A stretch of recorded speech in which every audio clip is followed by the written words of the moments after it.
sahabat Pijar TV, saat ini saya sudah bersama Bapak Gondo Wijoyo, seorang pakar yang bergerak dan berdedikasi dalam bidang pergerakan misi dan membangun generasi khususnya di Indonesia. Pak Gondo, bisakah Bapak ceritakan sebenarnya apa yang harus menjadi fokus dari pergerakan misi khususnya yang ada di Indonesia saat-saat ini? Salam sejahtera buat semua pemirsa Pijar. Selamat sore. Saya ingin menjelaskan bahwa bangsa Indonesia itu adalah satu bangsa yang besar, satu negara yang besar. Bisa dibayangkan kalau misalnya dari Jakarta itu ke Tokyo itu membutuhkan waktu paling lama itu 7 jam. Sedangkan kalau dari Aceh ke Papua naik pesawat ya, itu membutuhkan waktu itu hampir 8 jam. Bisa dibayangkan besarnya Indonesia itu dengan 13.667 pulau dengan jumlah penduduk yang 260 juta lebih. Nah itu bisa merupakan satu gambaran bahwa Indonesia itu adalah satu negara yang besar. Nah untuk membangun Indonesia menjadi satu negara yang besar itu harus lewat pendidikan. Karena bangsa yang besar itu karena memiliki budaya yang besar. Nah untuk membangun satu budaya yang besar, satu-satunya jalan itu adalah lewat pendidikan. Karena pendidikan ini sangat penting. Bagaimana mempersiapkan satu generasi yang berjalan atas kebenaran firman Allah. Satu generasi yang menjadi pemimpin-pemimpin yang punya habitat kerajaan Allah, yang punya karakter kebenaran firman Allah, itu harus diutamakan. Ya. Pembangunan satu karakter yang baik, yang sesuai dengan kebenaran firman Allah, dan itu harus dikerjakan untuk Indonesia. Karena kalau dilihat negara-negara lain, ya, pada waktu contohnya seperti Korea Selatan dan lain-lainnya banyak sekali ya negara-negara itu yang membangun negaranya itu terutama lewat jalur pendidikan. Dan mereka mendatangkan guru-guru, mereka mempersiapkan guru-guru untuk memberikan teladan yang baik, membangun mental, moral, integritas, karakter dan lain sebagainya. Yang dimulai dari anak-anak itu sampai akhirnya naik sampai kepada yang kaum muda, ya. Itu. Iya Pak, tapi yang menjadi persoalan hari-hari ini bahwa banyak generasi, khususnya generasi muda, yang boleh saya bilang kehilangan hati untuk bangsa ini. Tadi Bapak bilang bahwa pendidikan harus menjadi perhatian penting. Pendidikan seperti apa supaya generasi muda ini kembali punya hati untuk membangun bangsa ini Pak? Ya, masalah hati itu adalah masalah rohani seseorang. Masalah hati itu adalah masalah integritas seseorang. Masalah hati itu adalah masalah kesetiaan seseorang itu terhadap negaranya, terhadap bangsa ini. Ya. Nah oleh karena itu harus dibangun lewat jalur pendidikan. Harus ada teladan yang baik, harus ada satu pendidikan yang baik dari semua gereja-gereja Tuhan khususnya yang ada di Indonesia dan lembaga-lembaga pendidikan yang ada di Indonesia ini. Ya, sayangnya 20 tahun yang lalu itu yang menjadi idola itu adalah sekolah-sekolah misi. Ya, sekolah-sekolah Kristen, sekolah-sekolah misi itu yang menjadi idola. Tapi sekarang berubah. Yang menjadi idola itu sekolah-sekolah lain. Ya, itu sangat disayangkan. Ya, persoalannya apa? Persoalannya mereka ini terpaku hanya pada kurikulum saja. Ya, karena masalah akreditasi, maka kurikulumnya itu semua itu harus sama semuanya. Yang sudah ditetapkan oleh Departemen Pendidikan dan Departemen Agama oleh pemerintah. Ya.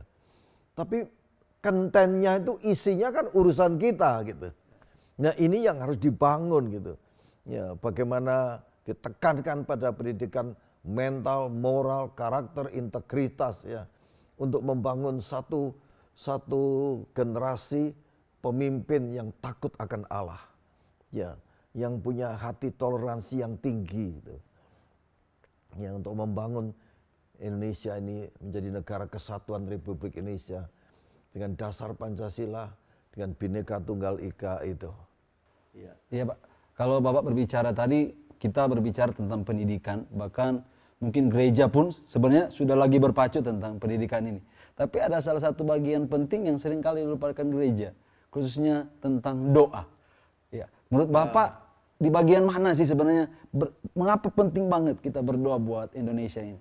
Ya, eranya sekarang itu adalah era pergerakan misi.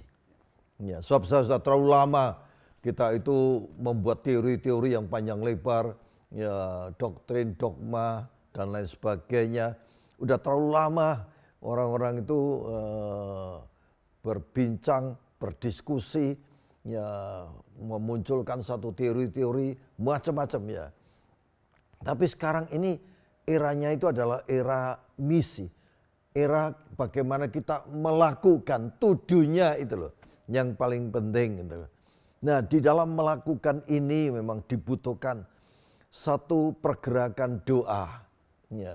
Karena doa itu sebetulnya adalah mendatangkan satu gelombang lawatan Allah untuk bangsa, untuk negara, untuk pemerintah Indonesia ini. Di dalam gelombang lawatan Allah ini pasti Tuhan itu akan melawat. Yang pertama itu adalah gerejanya lebih dulu. Karena cara Tuhan bekerja itu pasti lewat gerejanya. Dan yang kedua, gelombang lawatan Allah itu kepada kaum muda. Ya. Karena sekitar 30% rakyat Indonesia ini terdiri pada kaum muda. Ya, itu adalah orang-orang yang punya potensi besar untuk pembangunan di Indonesia ini. Lawatan Allah yang berikutnya itu kepada orang-orang kaum papa, orang-orang sederhana. Ya, katakanlah orang-orang yang miskin. Lawatan Allah itu akan terjadi pada mereka. Lawatan Allah itu akan terjadi juga pada bidang politik. Karena Indonesia ini dikuasai oleh politik. Apapun, bidang apapun di Indonesia dikuasai oleh politiknya. Lawatan Allah pasti akan terjadi pada orang-orang yang bergerak di bidang politik itu. Ya, boleh dikatakan semua partai-partai politik. Ya, itu kerinduan kami akan dilawat oleh Allah, dan itu masuk di dalam pergerakan doa. Tapi doa itu harus dalam kesatuan, nggak bisa. Ya, saya katakan bahwa satu bunga bakung di lembah, wah bagus, indah. Ya, coba dibayangkan kalau ada 1000 bunga bakung di lembah, wah orang kaget, wih luar biasa ini. Coba kalau dibayangkan lagi ada 1 juta bunga bakung di lembah, wih luar biasa. Ya, orang akan sungguh-sungguh kaget itu lihat seperti itu. Satu gereja berdoa, bagus memang. Tapi kalau dibayangkan 1000 gereja berdoa, wah, itu lain. Ya, apalagi seluruh gereja di Indonesia bersatu berdoa bersama-sama. Pasti itu akan membuka pintu surga. Dan lawatan Allah akan terjadi pada semua bidang itu.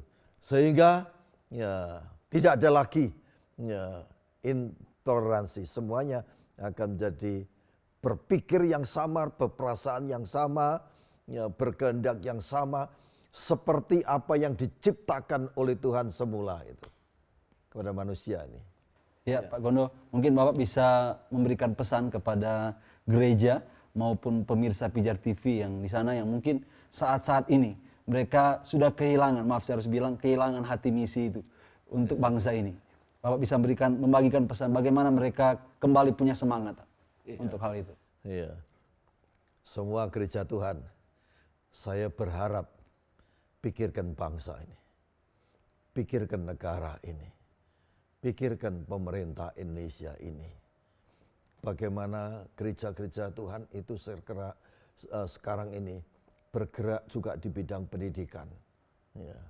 Baik itu pendidikan vokasi atau pendidikan akademis, ya, di mana gereja-gereja Tuhan ikut melahirkan guru-guru yang punya nilai, ya, guru-guru yang punya prestasi yang bagus untuk memberikan teladan, mendidik anak-anak supaya lahir pemimpin-pemimpin yang punya nilai di dalam kehidupan, di dalam negara bangsa Indonesia ini.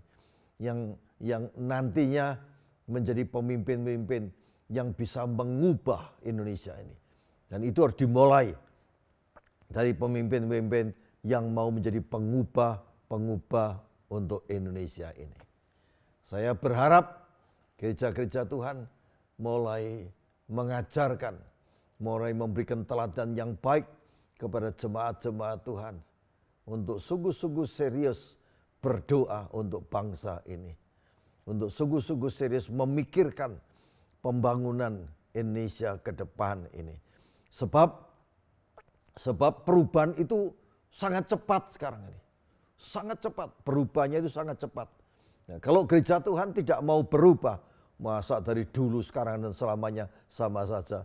Mungkin ya karena Tuhan Yesus tidak berubah dulu, sekarang, dan selamanya. Yang tidak berubah itu kan kasihnya dan kuasanya. Ya.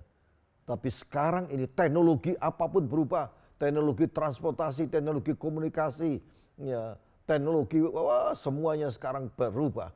Tidak hanya perubahan-perubahan di bidang politik saja, tapi di bidang apapun sekarang terjadi perubahan-perubahan yang sangat cepat gitu. Gereja Tuhan harus berubah sekarang. Ya, terima kasih. Terima kasih Pak Gondo. Ya. Tuhan Yesus memberkati. Tuhan Yesus memberkati, sama-sama. Pemirsa Pijar TV, kita rindu melihat bahwa Indonesia berubah lebih baik. Dan hal itu harus mulai dari kita. Kita mulai dengan kita memperhatikan pendidikan, kita mulai dengan gereja bersatu, bahkan kita bersatu untuk berdoa bagi Indonesia. Puji Tuhan, Tuhan Yesus memberkati. Salam terang bagi Indonesia.